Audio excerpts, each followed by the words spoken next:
साथियों नमस्कार। हमारे चैनल में आपका स्वागत है। मैं हूं रामचंद्र मौर्य। विश्लेषण से पहले आपसे अपील है कि अगर आप पहली बार चैनल को देख रहे हैं तो इसे सब्सक्राइब कर लीजिए और सती प्रथा के आतंक पर हमारा विश्लेषण अच्छा लगे तो इसे लाइक भी कीजिए, शेयर भी कीजिए और अपनी विचारधारा को प्रकट करते हुए कमेंट भी कीजिए। धन्यवाद। आज हम चर्चा करेंगे सती प्रथा की। प्राचीन भारत से लेकर मध्य भारत तक या यूं कहें ब्रिटिश काल तक अनेक कुप्रथाएं भारत में जन्म ली, फली फूली और उन कुप्रथाओं से इंसानियत शर्मसार हुई, मानवता शर्मसार हुई। लेकिन उसके बावजूद मनुवादियों का दिल पिघला नहीं। मनुवादी खुद आतंकी बन करके सती प्रथा जैसे घिनौने बीभत्स हत्याकांड को आगे बढ़ाते रहे। मनुवादी मानते हैं कि यह भारत और हिंदू धर्म का अभिन्न हिस्सा है सती प्रथा। अगर किसी महिला का पति युद्ध में मारा जाए या अपनी मौत से मरे, किसी बीमारी से मरे, किसी महामारी से मरे, तो उसके बाद उसकी पत्नी को उसकी चिता के साथ भस्म कर देना चाहिए। यह आदेश था मनुवादी धर्म का, मनुस्मृति का। उसी मनुस्मृति को आज आरएसएस प्रमुख मोहन भागवत फिर से लागू करना चाहते हैं संविधान की जगह और इस देश को हिंदू राष्ट्र बनाना चाहते हैं। तो हमारा वीडियो बनाने का मकसद यही है कि हम सती प्रथा जैसे आतंक से आपको अवगत करें और जो मोहन भागवत की हिंदू राष्ट्र बनाने, मनुस्मृति युग में भारत को फिर से ले जाने का इरादा है, उनके इरादे से हम आपको वाकिफ करें। आपको बताएं कि आज भी इस देश में भारतीय जनता पार्टी, आरएसएस और तमाम हिंदू संगठन हैं जो सती प्रथा जैसे आतंक का समर्थन करते हैं। प्राचीन काल में जितनी बुराइयां थी, चाहे वह नियोग प्रथा हो, चाहे वह बाल हत्या प्रथा हो, चाहे वह सती प्रथा हो, इन मनुवादियों ने सभी प्रथाओं को जन्म दिया और मानवता को तार तार किया, इंसानियत को शर्मसार किया। और यही मनुवादी आज फिर से सक्रिय हो रहे हैं जब देश चंद्रयान छोड़ रहा है। सूरज के लिए भी रिसर्च करने के लिए उपग्रह छोड़े जा रहे हैं। विज्ञान आगे बढ़ गया है, हम विकसित भारत की ओर बढ़ रहे हैं। ऐसे समय में अगर मनुवादी आरएसएस इस देश को मनुस्मृति युग में ले जाने के लिए, हिंदू राष्ट्र बनाने के लिए आमादा है, तो इसे क्या कहा जा सकता है। आपको हम याद दिला दें कि जो आखिरी सती कांड हुआ था, जो सरकार के बही खाते में दर्ज हुआ है, वह 4 सितंबर 1987 को राजस्थान के सीकर जिले में हुआ था।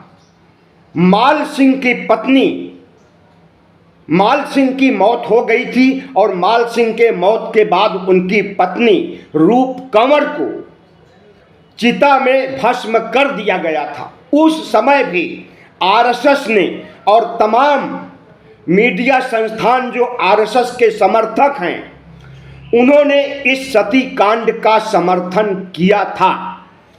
हमें याद है कि जनसत्ता में एक रिपोर्ट छपी थी जिसमें सती प्रथा को महिमा मंडित किया गया था और इसे भारतीय संस्कृति हिंदू संस्कृति का अभिन्न हिस्सा बताया गया था। लेकिन उस समय की केंद्र सरकार ने इस पर पहल किया और सती निषेध कानून 1987 बनाया। उसके बाद से कानून को कड़ाई से लागू किया गया, फिर कोई ऐसी घटना नहीं घटी।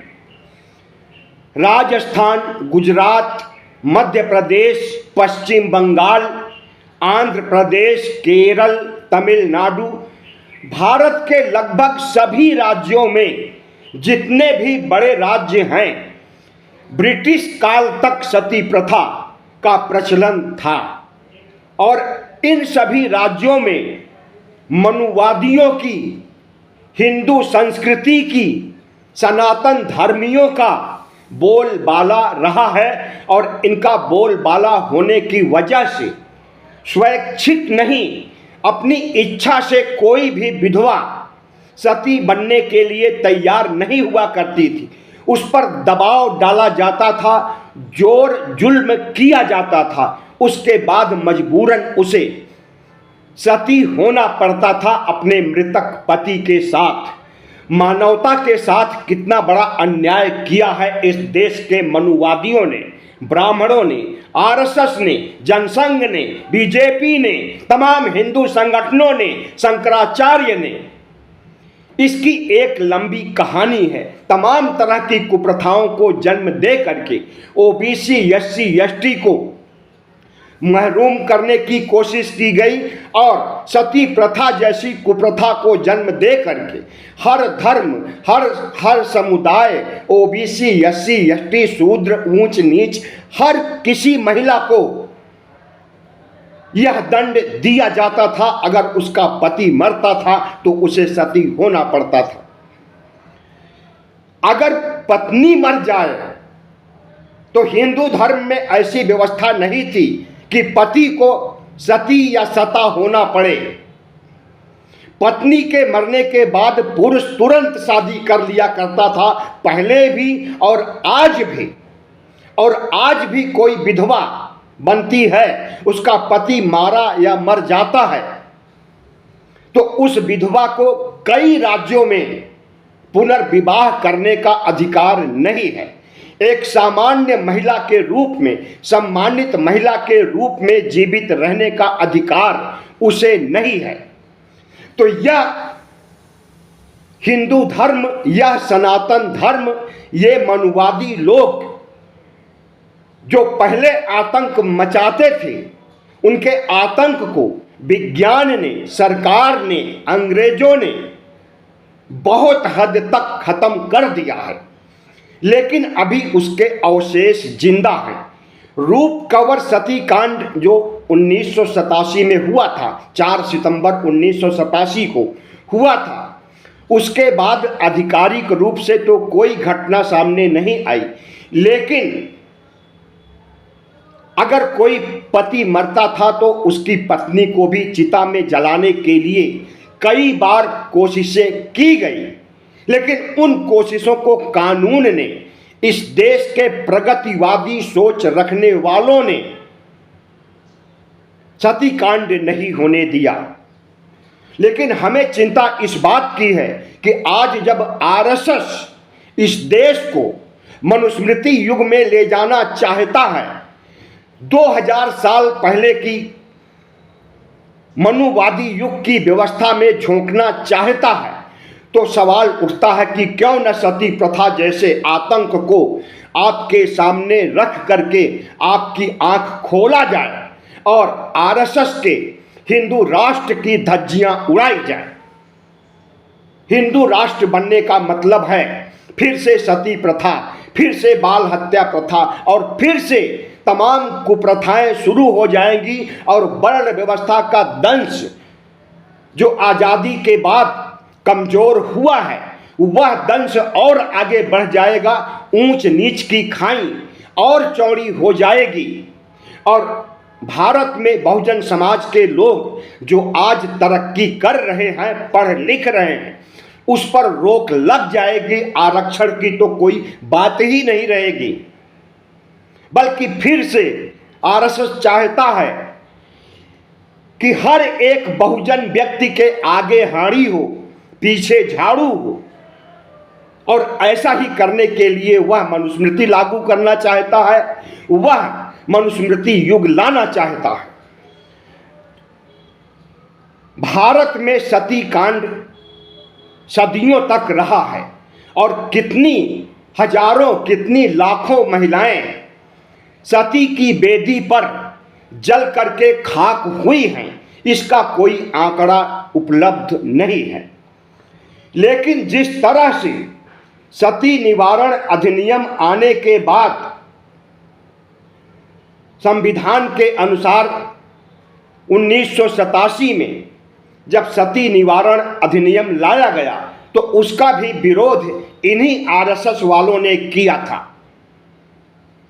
और इन्हीं आरएसएस समर्थक मीडिया ने भी समर्थन किया था। हमें याद है कि 1987 में रूप कंवर कांड जब हुआ था तो जनसत्ता के संपादक प्रभाष जोशी ने खुल करके समर्थन किया था और उस अखबार का बायकॉट करने की भी बात सामने आ गई थी। सिर्फ जनसत्ता ही नहीं, ऐसे अनेक अखबार थे जो आरएसएस का समर्थन करते थे। और जितने भी हिंदू संगठन हैं, वो चाहे आरएसएस हो, वो चाहे बजरंग दल हो, वह चाहे विश्व हिंदू परिषद हो, वह चाहे हिंदू महासभा हो, सभी हिंदू संगठन से लेकर शंकराचार्य तक ने सती प्रथा का समर्थन किया था 1987 में। लेकिन जिस ढंग से केंद्र सरकार ने कानून बना करके इस पर रोक लगाई है वह काबिले तारीफ है, सरकार की सराहना होनी चाहिए। आपको हम बता दें इसका थोड़ा सा इतिहास भी। वैदिक काल माना जाता है 1500 ईसा पूर्व से लेकर 500 ईसा पूर्व तक, यानी जब बुद्ध पैदा हुए थे 563 ईसा पूर्व में, उस समय से लेकर के उसके करीब 1500 साल आगे तक को वैदिक काल माना जाता है। इस वैदिक काल में सती प्रथा का जन्म हुआ था और सती प्रथा ही नहीं, तमाम सी ऐसी कुप्रथाएं, बलि प्रथा, बाल हत्या प्रथा इसी कालखंड में उत्पन्न हुआ था। यज्ञ के दौरान भी बलिदान दिया जाता था, इंसानों को काट करके यज्ञ में आहुति कर दी जाती थी। तथागत बुद्ध, जैन मुनि, महावीर स्वामी जैसे धर्म प्रचारकों ने इसका विरोध किया था और तथागत बुद्ध ने हिंदू धर्म के समानांतर एक ऐसे अहिंसावादी, करुणापरक धर्म का जन्म दिया था और वह धर्म ही भारत का, प्राचीन भारत का आधार हो गया था। लेकिन बाद में मौर्य काल के बाद, या यूं कहें मौर्य काल के आखिरी राजा बृहद्रथ मौर्य की हत्या करके इन्हीं ब्राह्मणवादियों ने फिर से वैदिक धर्म की उत्पन्न बुराइयों को पैदा किया। उन्हीं बुराइयों में एक सती प्रथा भी थी। पुष्यमित्र शुंग ने जब बृहद्रथ मौर्य की हत्या किया, उसके बाद से फिर से ब्राह्मण धर्म, मनुवादी धर्म, सनातन धर्म को महिमा मंडित करने के लिए प्रयास किया गया और और यही युग शुंग काल से लेकर गुप्त काल तक और इसके बाद मनुस्मृति युग माना जा सकता है, क्योंकि मनुस्मृति की रचना गुप्त काल में की गई थी। मनुस्मृति में भी सती प्रथा का समर्थन किया गया है और किसी महिला का पति अगर मरता है तो उसके साथ उसकी पत्नी को भी आग में झोंक देने के बारे में स्पष्ट निर्देश दिया गया है। मनुस्मृति ही नहीं, ऋग्वेद से लेकर के मनुस्मृति और जितने भी महाकाव्य हैं, रामायण महाभारत, हिंदू धर्म के जितने भी साहित्य हैं, सब में सती प्रथा का महिमा मंडन किया गया है। अगर देखिए आप महाकाव्य काल में, तो मेघनाथ की पत्नी सती हुई थी, सुलोचना नाम था, सती अनसुईया और ऐसे तमाम नाम हैं। पांडु की पत्नी माद्री ने भी सती प्रथा के तहत ही अपनी जान दी थी अपने मृतक पति के साथ। तो वैदिक काल हो, मध्य भारत हो, गुप्त काल हो, शुंग काल हो, मुगल काल हो, ब्रिटिश काल हो, हर कालखंड में सती प्रथा मौजूद रही है। लेकिन सबसे पहले अगर किसी ने पहल किया सती प्रथा का अंत करने के लिए, तो वह है लॉर्ड विलियम बेंटिंग, जिन्होंने 1829 में सती निषेध अधिनियम बनाया। और उस समय इन्हीं मनुवादियों ने उनका खुल करके विरोध किया था, लेकिन अंग्रेजों का राज था, उन्होंने पुलिस बल से इन्हें शांत कर दिया। लेकिन उसके बाद भी, कानून बनने के बाद भी, किसी न किसी रूप में यह प्रथा जीवित रही। अकेले राजस्थान में आज़ादी के बाद 29 सती प्रथा के मामले प्रकाश में आए। 29वां था रूप कंवर का मामला। अंदाजा लगाइए कि अन्य राज्यों में कितने लोग इसी तरह से महिलाएं सती के नाम पर उन्हें राख में तब्दील कर दिया गया होगा। और अगर 1987 की केंद्र सरकार कानून बना करके कड़ाई से लागू नहीं करती, तो आज भी सती प्रथा जीवित होती और निर्दोष महिलाएं, निर्दोष विधवाएं मारी जाती।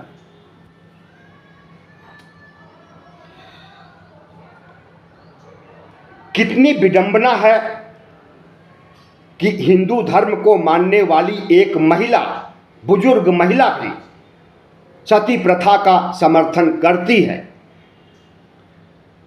चाहे मध्यकाल हो, मध्यकाल में अकबर ने, औरंगजेब ने सती प्रथा पर रोक लगाने के लिए कड़े कानून बनाए थे। उस समय भी इन लोगों ने विरोध किया था और औरंगजेब के प्रति इनके मन में जो खटास, जो दुश्मनी भरी हुई है, उसका एक कारण सती प्रथा भी है।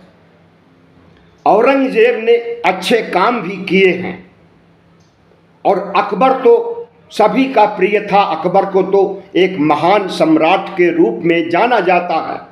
भारत के इतिहास में सिर्फ 2 सम्राट हुए हैं जिन्हें महान कहा जाता है। एक अशोक सम्राट को महान कहा जाता है और दूसरे अकबर को। अकबर ने भरपूर कोशिश की थी, लेकिन उसने बल प्रयोग नहीं किया हिंदुओं पर सती प्रथा को खत्म करने के लिए। औरंगजेब ने बल प्रयोग किया सती प्रथा को खत्म करने के लिए, लेकिन वह पूरी तरह से नहीं मिटा सका।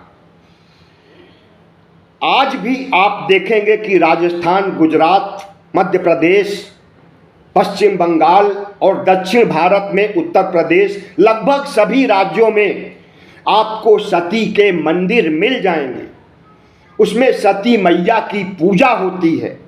और सती मैया का पूजा का मतलब कि अभी इन पाखंडियों की मानसिकता बनी हुई है, वैसे ही जैसे प्राचीन भारत में सती प्रथा को लेकर के थी। इनके माइंड सेट में परिवर्तन नहीं हुआ। भारत विकसित भारत बनने की दिशा में आगे बढ़ रहा, विज्ञान की प्रगति हो रही है, लेकिन ये पाखंडी इस देश को फिर से मनुस्मृति युग में ले जाने के लिए आज भी सती मैया का मंदिर बनाकर सती को महिमा मंडित कर रहे हैं। कितना दुर्भाग्यपूर्ण है कि इस देश में मनुष्य ही मनुष्य का दुश्मन है, या यूं कहें पुरुष स्त्री का दुश्मन है। पुरुष की मानसिकता पितृसत्तात्मक रही है और उस पितृसत्तात्मक प्रथा को आगे बढ़ाने के लिए हमेशा मर्दों की चले, पुरुषों की चले, महिलाएं पैर की जूती बनी रहें, उनका शोषण किया जाए, उन्हें पढ़ने न दिया जाए, उन्हें नौकरी न करने दिया जाए। यह सब मानसिकता हिंदू धर्म में है। हिंदू धर्म और आरएसएस कतई नहीं चाहता कि महिलाएं घर के बाहर निकलें, और निकले तो घूंघट में निकलें, पढ़ाई लिखाई ना करें। हमने खुद देखा है कि मोहन भागवत किसी गांव में गए हुए थे, फोटो देखा था, करीब 20 साल पहले की बात है। मोहन भागवत गए हुए हैं और उनका पैर महिलाएं धो रही हैं, बड़े से बर्तन में परात या कुछ ऐसा था, उसमें परात में पैर रखे हुए हैं मोहन भागवत, और वह धुल रही हैं महिलाएं, और धुल करके सिर से लगा रही हैं, उस पानी को पी रही हैं, और मोहन भागवत देख रहे हैं, क्योंकि मोहन भागवत आरएसएस के सरसंघ चालक हैं। इसलिए वह मनुस्मृति युग की ओर फिर से इस देश को ले जाना चाहते हैं, और इसीलिए मनुस्मृति का समर्थन करते हैं। इन चिंटुओं को पता होना चाहिए कि इस देश के संविधान ने महिलाओं और पुरुषों को समान अधिकार दिया है। इस देश के संविधान ने अंधविश्वास, परंपरा, कुरीतियां, कुप्रथाओं का अंत करने का निर्देश दिया है। इस देश को धर्मनिरपेक्ष रहने का आदेश दिया है, और यही वजह है कि ये चिंटू लोग संविधान को भी नहीं मानते हैं और संविधान को बदलने की बात करते हैं कि इन्हें सत्ता में ला दीजिए 400 सीटें दे करके, तो ये संविधान को बदल करके मनुस्मृति लागू कर देंगे, और फिर से सती प्रथा, बाल हत्या प्रथा और तमाम कुप्रथाएं जिंदा कर देंगे। तो आरएसएस के चाल चरित्र चेहरे को समझिए कि वह क्यों हिंदू राष्ट्र बनाना चाहता है। वह इसीलिए बनाना चाहता है कि महिलाओं का घोर विरोधी है, महिलाओं का हत्यारा है, महिलाओं की हत्या फिर से करना चाहता है सती प्रथा जैसे प्रथा को ला करके। और बहुजन समाज का तो हत्यारा पहले से ही। आज भी कोई दलित घोड़ी पर नहीं चढ़ सकता, कोई दलित मूछें नहीं रख सकता है, कोई दलित बारात निकाल करके ढोल नगाड़े बजाते हुए जश्न नहीं मना सकता। यही मनुवादी और यही राजपूत और इनकी सवर्ण मानसिकता आज भी चल रही है, जिसके खिलाफ कानून तो है, लेकिन कानून को लागू करने वाले आज मनुवादी बैठे हुए हैं, इसलिए इनके ऊपर कोई कानून लागू नहीं होता। बाबा साहब भीमराव अंबेडकर ने संविधान सभा में कहा था, संविधान तो बना दिया गया है, लेकिन संविधान बनाने से नहीं व्यवस्था कायम होगी। व्यवस्था में कैसे लोग हैं, कैसी मानसिकता है, वह लोग किस ढंग से संविधान को लागू करते हैं, उनके ऊपर डिपेंड करेगा। अगर अच्छे लोग आएंगे सरकार में तो उनके लिए संविधान वरदान साबित होगा, और बुरे लोग आएंगे तो इस देश के लिए, इस देश के बहुजनों के लिए, महिलाओं के लिए संविधान अभिशाप साबित होगा, और वही आज हो रहा है। बहुत बहुत धन्यवाद। वीडियो अच्छा लगा हो तो ज़रूर इसे लाइक कीजिएगा, सब्सक्राइब कीजिएगा और शेयर कीजिएगा, इसे जन जन तक पहुंचाइएगा। धन्यवाद।